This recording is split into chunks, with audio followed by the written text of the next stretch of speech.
if you go with 2-inch pipe, so you definitely want to go with 3-inch pipe.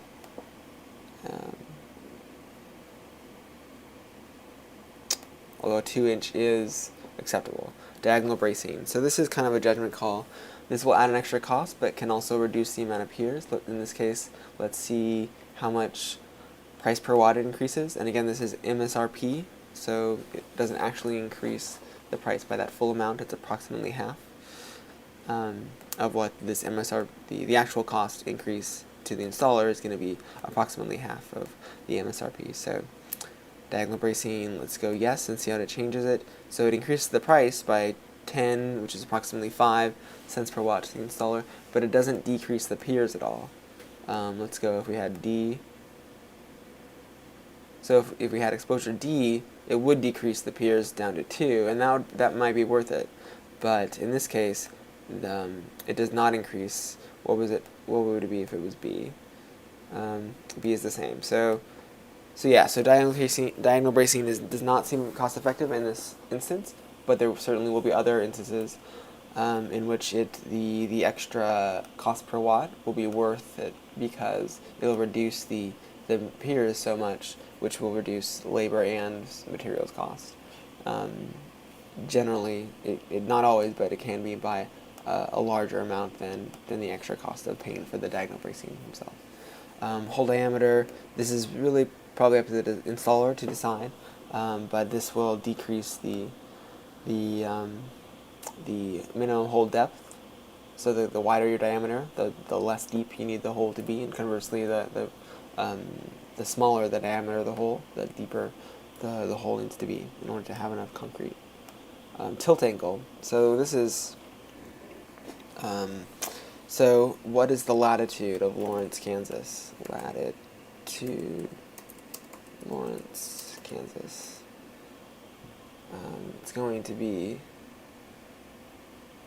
probably 38.9 degrees. So what an idyllic setting right there. So 38.9 degrees. So the ideal tilt for year-round production would be exactly 38.9. If it's a time of use utility, then a shallower tilt might be worthwhile in order to capitalize on the summer months production. If it was an off-grid installation, you'd want a higher tilt in order to optimize for winter. But we don't know whether it's time of use or not. So and you can always ask the installer what tilt they want to go with. But for this very preliminary design, let's just make our own judgment. I had an installer in Missouri that did quite a few IronRidge ground mounts, and he always did 20 degrees, even though the latitude was approximately the same as in Lawrence. It was about 38 degrees. So, and he made the correct judgment call that the lower tilt was better for the system because going down from 40 degrees or 38 degrees down to 30 or 25 or 20, that's only going to decrease the generation by a fairly small amount. Approximately, maybe, this is a guess, but maybe 1% for, not even 1%, 0.5% to 1% for every 10 to 20 degrees of tilt.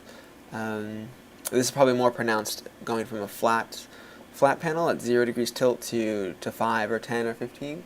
So you definitely want to have at least a little bit of tilt, but matching up the exact perfect ideal tilt probably, especially in this case and in general, often isn't worth it.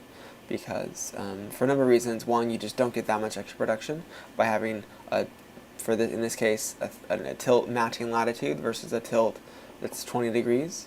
And let's see how much it increases the number of piers. So 12 piers at 30 degrees. What if it was 45 degrees? It'd be can't even do 45 because it exceeds the ground array capabilities. 40 also is not acceptable. And 35, 14 piers, down to 30, 12, down to 25, 10, right? And then down to 20, and maybe that decreases a little bit more. So 10, so I would say 25 seems like a reasonable way to go. You're going to get most of the production with a 25 degree tilt that you would with a 35 or a 38 degree tilt, but it's going to be a fair amount lower cost. So